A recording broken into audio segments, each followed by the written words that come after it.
This is a true American story, told slowly and carefully for late-night listening. What began as a forgotten attic became one of the most unsettling discoveries in modern U.S. history, because some doors stay closed for a reason. In a quiet New England town, there stood a 3-story Victorian house built in 1898. It had been sold, inherited, and renovated many times, yet one space remained untouched, a narrow attic sealed behind a wooden door. For decades, no owner opened it. Some noticed the lock, others felt a strange hesitation. Old property records mentioned it only once, describing it as structurally unnecessary. That phrase alone raised questions years later. Neighbors recalled the house as ordinary, but unusually silent at night. No lights upstairs, no footsteps, and yet the attic windows were never dusty. Someone or something had been there before. The house belonged to the Whitmore family for nearly 70 years. Harold Whitmore purchased it in 1931 during the Great Depression. He was a reserved man, a local accountant known for punctuality and routine. According to town archives, he specifically requested that the attic door remain sealed in the purchase agreement. That was unusual, but not illegal at the time. His children later said he warned them never to go near it, not angrily, calmly, as if stating a fact of nature. When asked why, he always replied the same way: "Some rooms remember things better left alone." After Harold's death in 1968, the house passed to his daughter, Eleanor. She lived there alone for 30 years. Friends noticed she never entered the upper floor after sunset. She slept downstairs, even in summer. Utility records later showed something odd. Electricity usage in the attic spiked between 1 and 3 a.m. every night for decades. No appliances were registered there, no lights were installed, and yet power was being used. When questioned, Eleanor denied knowing anything about it. Her answer was quiet, trembling, and final. When Eleanor died in 1999, the house sat empty for almost a decade. Real estate agents struggled to sell it. Buyers complained of unease. One agent wrote in a private note that the attic door felt warm to the touch in winter. Another reported hearing soft dragging sounds above the ceiling during inspections. Still, nothing could be proven. No laws were broken. The attic remained locked. Its key was never found. By 2008, the house was considered a failed listing until a young couple made an offer. Daniel and Rebecca Moore were newly married and unaware of the house's history. They saw charm, space, and a price far below market value. During the final walkthrough, Daniel noticed the attic door and asked about it. The agent shrugged and said it had been locked for as long as anyone remembered. Rebecca later said she felt a sudden headache standing near it. Still, they signed the papers. On their first night in the house, they heard 3 slow knocks from above the ceiling, exactly at 2:17 a.m. At first, the Moores dismissed the sounds as settling wood. Old houses make noise. But the knocks repeated every night. 3 knocks, same time, always from above the hallway. Daniel installed a motion sensor in the upstairs corridor. It triggered nightly, but showed no movement. Rebecca began recording audio while they slept. On the 7th night, the recording captured faint breathing, not animal, human, slow, measured, directly above the attic door. Concerned, Daniel contacted the town's historical office. What he found disturbed him. The attic had been renovated internally in 1929, 2 years before Harold Whitmore bought the house. The blueprints showed walls, shelving, and something labeled simply storage chamber. No windows were marked, no ventilation system either. That meant someone had designed a sealed space on purpose. When Daniel requested more records, he was told several files were missing, removed. No explanation given. Rebecca's health declined quickly. She complained of vivid dreams involving tight spaces and whispering voices. She described standing inside the attic, though she had never been there. In her dreams, someone stood behind her, asking the same question repeatedly. "Do you remember?" She began waking with scratches on her arms. Daniel installed a camera facing the attic door. On the 3rd night, the footage showed the doorknob slowly turning, despite the lock never opening. Terrified, Daniel called a locksmith. The man refused the job after examining the door. He said the lock mechanism was obsolete and custom-built. It wasn't meant to be reopened. He advised leaving it alone. That night, the knocking stopped. Instead, footsteps began, slow pacing back and forth for hours. Rebecca cried quietly, holding Daniel's hand, whispering that someone was counting their breaths.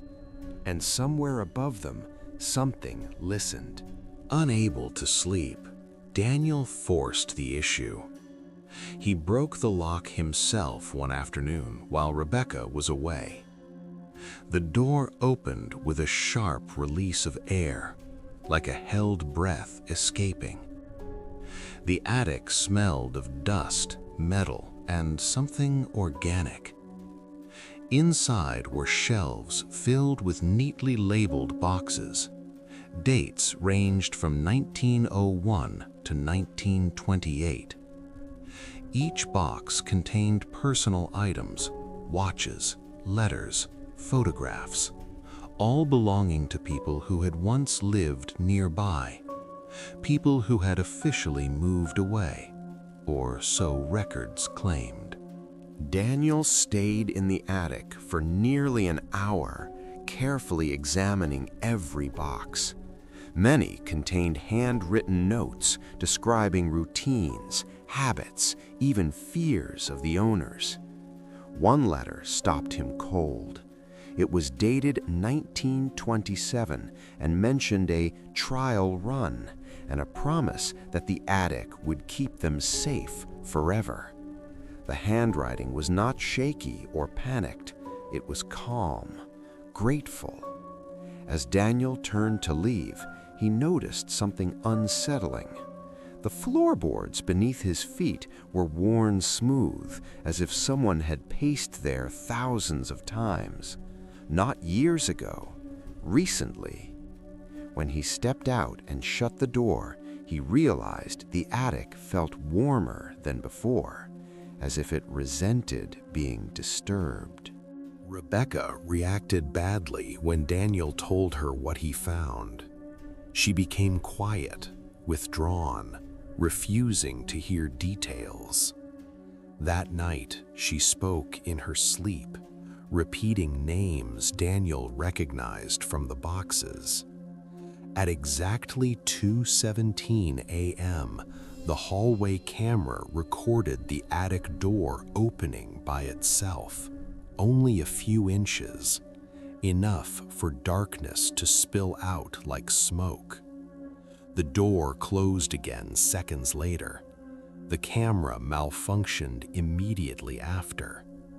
The next morning, Daniel found a new box outside the attic door. It was labeled with Rebecca's full name, including her maiden name. Inside the box were items Rebecca swore she had lost years ago. A childhood bracelet, a college ID, even a hospital wristband from the day she was born. None of it could have been in the house before they moved in. Rebecca broke down, insisting the attic was learning her.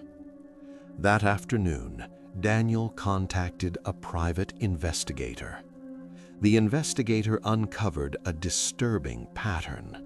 Between 1900 and 1930, at least 14 people from the neighborhood vanished quietly.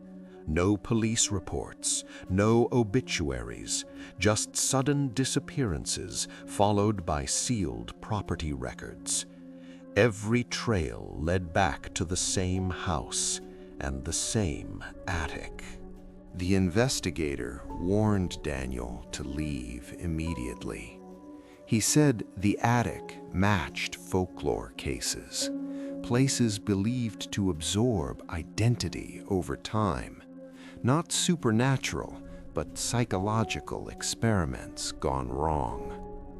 Before he could explain further, he stopped returning calls. His office closed within a week. That night, Rebecca walked upstairs alone. Daniel followed seconds later. He found her standing in front of the open attic door, smiling faintly. She said it felt familiar inside, like she had always belonged there. From within the attic, a soft voice whispered her name, not once, over and over. Pulled Rebecca away and slammed the door shut. She screamed, not in fear, but anger, as if something had been taken from her. The house grew unnaturally quiet. No creaks, no wind, just silence. At 2:17 a.m., the attic door shook violently. 3 knocks turned into dozens. Then words formed through the wood, not spoken aloud, but felt, a pressure in Daniel's head. You opened it. Now it remembers. The knocking stopped instantly. The attic light turned on. There was still no switch installed. Daniel decided to document everything. He uploaded footage, audio, and scanned documents to a cloud server. Within hours, several files corrupted themselves. Others vanished. One email reply stood out. A historian from Massachusetts claimed the attic was part of a classified behavioral study from the late 1920s. The goal was to see if isolation, routine, and suggestion could overwrite identity. Participants volunteered. At first, the attic wasn't a prison. It was a container, designed to hold people until the house decided they were no longer needed. Rebecca stopped leaving the house. She began organizing objects obsessively, labeling drawers and shelves with dates. She said the attic liked order. Daniel noticed she no longer used I when speaking, only we. At night, she sat near the attic door, listening, sometimes responding. The hallway camera turned on by itself, recording hours of Rebecca standing perfectly still. At 2:17 a.m., she looked directly into the lens and whispered, "Soon there will be room again." Daniel slept with the lights on, afraid to blink. One morning, Daniel woke to silence and an open attic door. Rebecca was gone. Inside the attic, the shelves had shifted. A new space had formed, clean, empty, waiting. In the center of the floor sat Rebecca's bracelet, neatly placed. Daniel searched the house, screaming her name. The only response was a faint echo from above. When police arrived, they found no signs of struggle, no evidence of a crime. The attic door was locked again, from the inside. Daniel tried to expose the story publicly. Forums deleted his posts. Videos failed to upload. One late-night radio host agreed to interview him, but canceled hours before airtime. That same night, Daniel found a box outside the attic door, labeled simply Daniel Moore.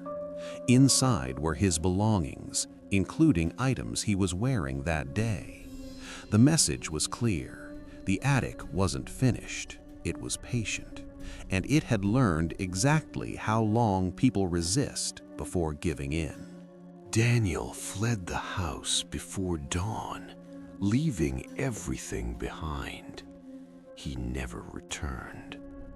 The house was sold again 2 years later. The listing mentioned a sealed attic with historical significance. No further details. The new owners reported no issues, no sounds, no knocks, at least not yet. Utility records show electricity usage resumed between 1 and 3 a.m., and neighbors once again noticed something strange. The attic windows were clean, as if someone inside was making sure they stayed that way. For nearly a year, nothing happened. The house blended back into the neighborhood, quiet and unremarkable. The new owners, a retired couple, told friends it felt peaceful, too peaceful. They never used the upstairs hallway, said the air felt heavy there. One night, during a winter storm, the power went out across town, except in that house. Electricity usage logs later confirmed the attic remained active for 2 full hours.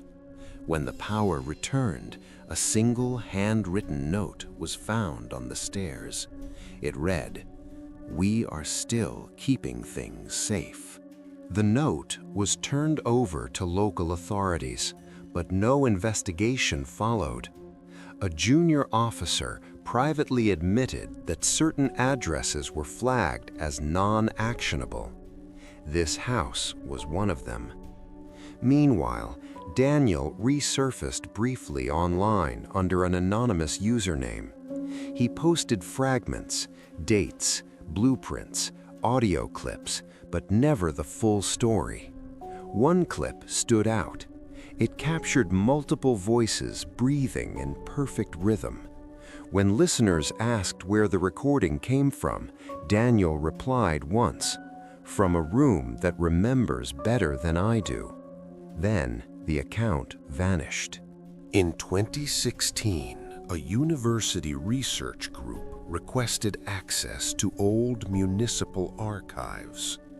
Among the files was a sealed folder labeled with the house's address.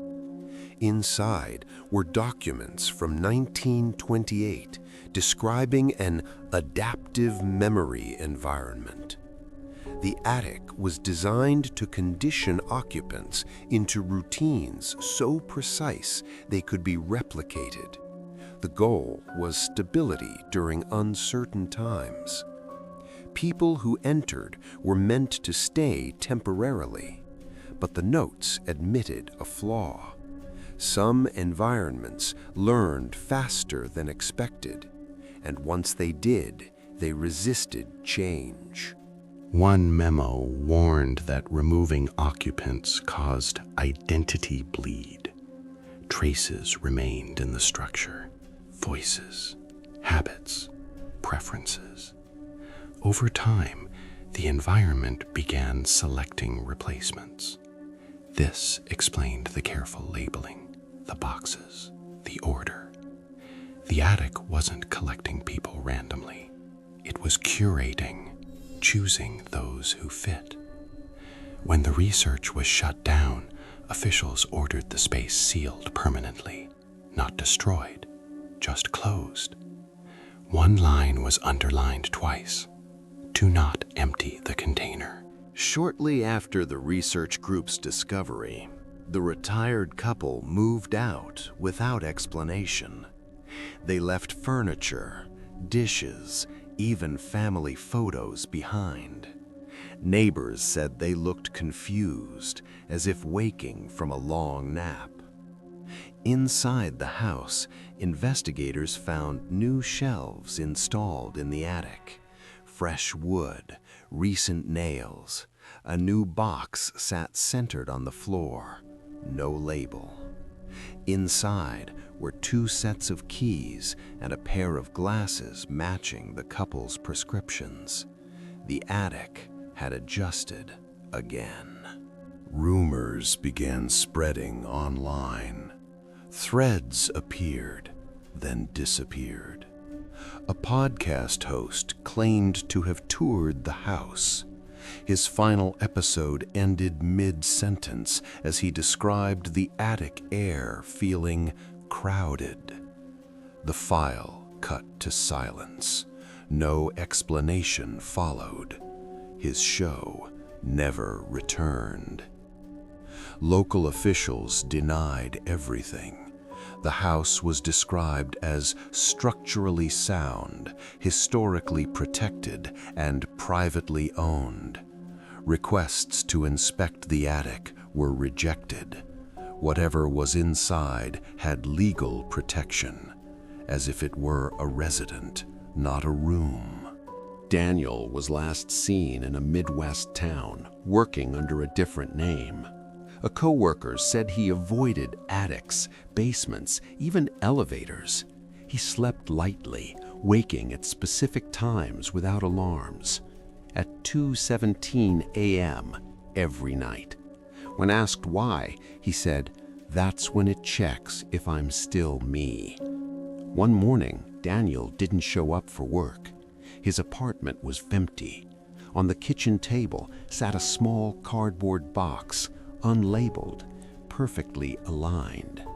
Back at the house, a minor renovation permit was filed. The attic remained sealed, but internal wiring was upgraded. Electricity usage increased.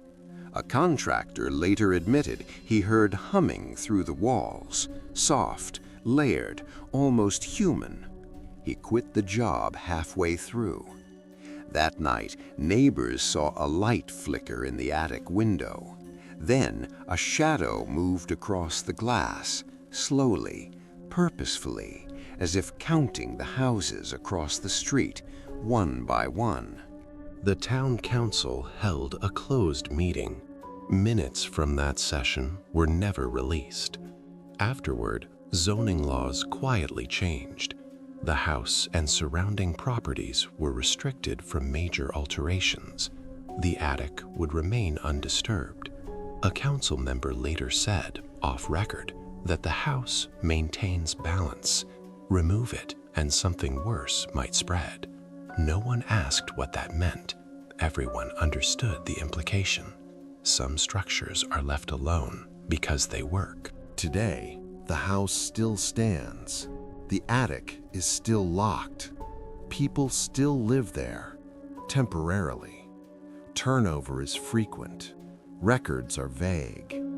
At night, if you pass by between 1 and 3 a.m., you might notice the upstairs lights glowing softly, steady, patient. Inside, shelves wait, boxes wait, and the attic listens, learning new names, new routines, deciding who will help it remember next. In 2019, a federal housing analyst noticed something odd while reviewing long-term property data. Certain homes showed consistent overnight energy use despite frequent tenant turnover. One address stood out immediately: the Victorian house with the sealed attic. When he requested further documentation, his supervisor advised him to drop it. The reason given was vague: legacy infrastructure. That phrase appeared again and again in internal emails, always tied to properties with restricted access. The analyst saved copies anyway. Within weeks, his department badge stopped working. He was reassigned without explanation. The files vanished from the system. Only one remained, cached on his personal laptop. It contained a single sentence: "The container remains stable." Meanwhile, online communities quietly compared notes. Different towns, different houses, same features. Sealed upper rooms, identical energy spikes. Residents reporting changes in speech patterns, routines, even handwriting. Always subtle, always dismissed. One anonymous poster claimed these houses were never meant to be demolished. They were anchors, holding something in place. When asked what would happen if they failed, the poster replied, "You don't want shared memory without walls." The thread disappeared minutes later. Screenshots circulated briefly, then became impossible to open. A former contractor finally spoke under condition of anonymity. He had worked on historically protected interiors across 3 states. He said the rooms were always finished from the inside out, reinforced, sound dampened, designed to be occupied without movement. Sometimes he found personal items already inside before any tenants moved in. When he asked questions, he was paid extra to forget them. He described the feeling as working around something awake but patient, something that noticed effort and remembered faces. The attic's original house was quietly transferred to a land trust in 2020. Ownership became intentionally unclear. No sales photos showed the upper floor anymore, yet maintenance logs continued. Shelves were repaired, air quality was monitored. One log entry noted occupant density holding steady. No names were listed, only numbers. When a junior clerk questioned the language, she was told the system auto-generated it. She later admitted she had never seen the system do that anywhere else. Late one night, a short audio clip surfaced on a small news site. It was never explained. The recording featured dozens of people breathing together, perfectly synchronized. Beneath it, a low hum, almost mechanical, almost human. Engineers said it wasn't edited, it was real-time resonance. The clip was taken down within hours, but listeners reported trouble sleeping afterward. Some began waking at the same time each night, 2:17 a.m., with the same thought in their minds: stay still. A whistleblower attempted to submit evidence to a federal oversight committee. His packet included blueprints, emails, and a list of addresses nationwide. Before the hearing, the committee session was canceled. The reason cited was unrelated budget restructuring. That same day, the whistleblower's home suffered a fire contained entirely to the attic. Investigators called it electrical. Nothing else burned. He survived, but afterward refused interviews. He moved frequently, slept downstairs, and boarded up his attic permanently. Experts who reviewed fragments of the data reached an unsettling conclusion. The rooms didn't just store people, they standardized them. Over time, behaviors converged. Speech patterns aligned, fear responses softened, individuality blurred. The structures reduced chaos by preserving what worked. That made them valuable, especially in uncertain eras. A memo from decades earlier summed it up plainly. Stability requires sacrifice, preferably voluntary. The memo was unsigned, but it was approved. Back at the original house, neighbors noticed something new. Delivery trucks arrived late at night, unmarked. They never stayed long. The attic light burned brighter afterward. One neighbor claimed he heard movement that sounded like furniture being rearranged overhead. Another said the humming had changed pitch, higher, more alert, as if the attic were preparing, not feeding, not resting, but organizing, waiting for an increase in demand. Across the country, similar houses quietly filled. Economic uncertainty rose. Displacement increased. More people moved.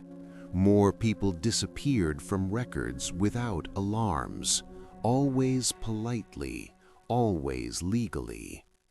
The rooms didn't force entry.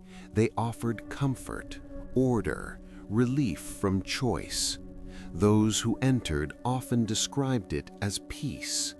The structures adapted quickly, learning new preferences, new eras, old methods refined. Nothing supernatural, just systems doing what they were designed to do, too well. The most recent maintenance report from the original house contains a final note: capacity approaching optimal. No date, no author. Since then, no further logs have appeared, but electricity usage has increased nationwide in very specific windows of time, between 1 and 3 a.m. The pattern is spreading, slowly, quietly, and like the attic itself, it doesn't rush. It waits until enough people are ready to be remembered for them. By 2022, analysts noticed a cultural shift difficult to quantify. People reported feeling tired of choices. Simpler routines felt comforting. Smart home data showed residents spending more time in one room, often the quietest one. In houses with sealed upper spaces, this trend intensified. Sleep patterns aligned. Movement slowed. A behavioral scientist described it as outsourced decision-making. Let the environment hold the weight. Let it remember. When asked if this was dangerous, he paused and said, "Only if you value unpredictability." A leaked city memo outlined emergency protocols should containment structures fail. The language avoided emotion. It focused on continuity, replacement, migration. If one structure became unstable, residents would be relocated nearby. The room would be resealed.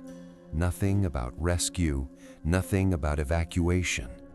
One paragraph stood out: do not allow prolonged emptiness. The implication was clear: the rooms function best when occupied.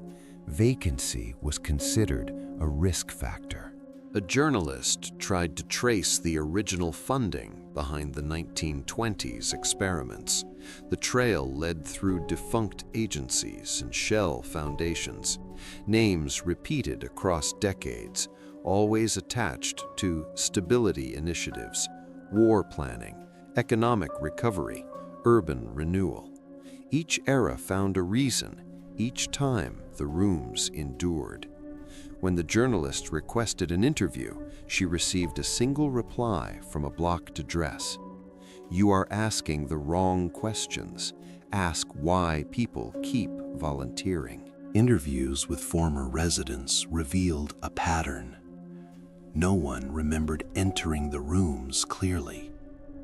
Only the relief afterward, the silence, the order. Many described it as being held without hands, watched without judgment. They left calmer, slower, less themselves, but satisfied.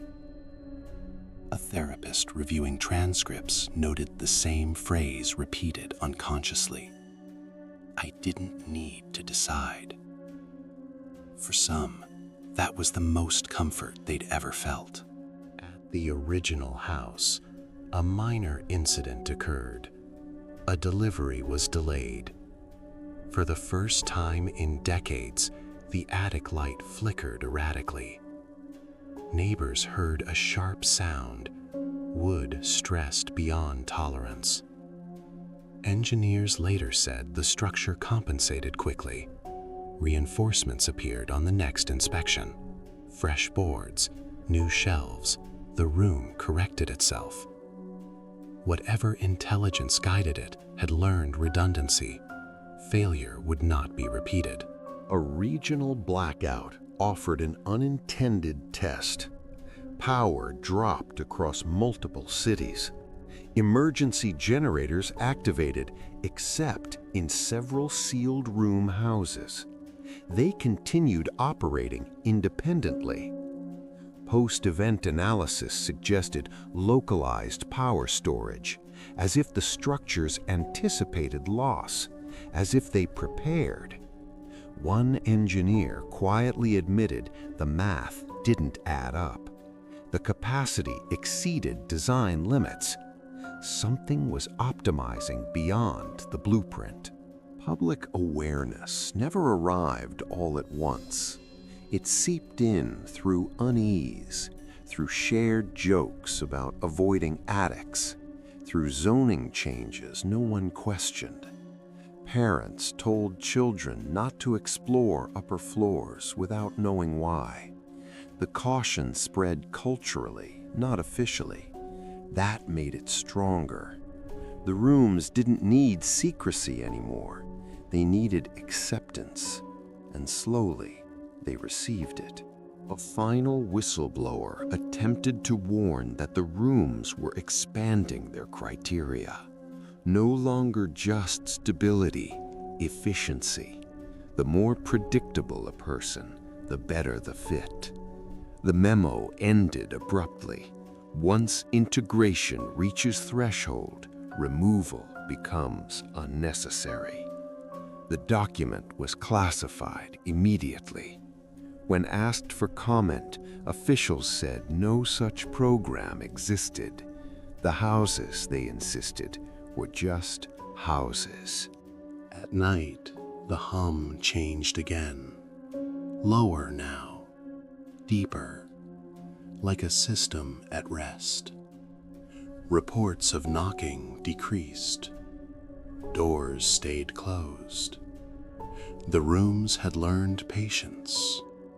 Why rush when turnover guaranteed supply? In the original attic, shelves were nearly full. Labels precise. Boxes aligned. The structure had achieved balance, not by force, but by invitation. The last public record from the house is mundane. A routine inspection, no issues noted. Upstairs, access restricted. Below, life continued. People slept, dreams softened, and somewhere above them, the attic waited, not hungry, not angry, simply ready. Because as long as uncertainty exists, there will always be someone willing to let a room remember for them. In quiet surveys, people began expressing nostalgia for order they couldn't explain. Fewer options felt safer. Fewer choices meant fewer regrets. Sociologists noted the trend, but struggled to define its origin. In towns with sealed room houses, satisfaction scores rose slightly, anxiety dropped, individual ambition softened. The rooms didn't erase people, they refined them, smoothed the edges. The cost was subtle and therefore acceptable. No alarms sounded, nothing broke. Life simply became easier to endure. Children growing up in these homes developed habits early. They avoided upper floors instinctively. Some said the rooms felt full. Others said they were already taken. Parents found this strange but harmless. After all, the children slept better. Routine set in naturally. The houses taught them without words. Over time, these children became adults who valued structure above freedom, stability above curiosity. And when they moved, they often chose similar houses without knowing why.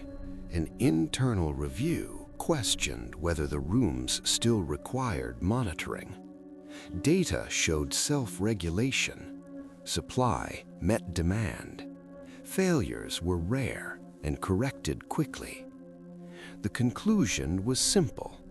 Intervention risked disruption. The safest option was observation only. Let the system continue. One reviewer added a handwritten note in the margin. "We are no longer in control of this.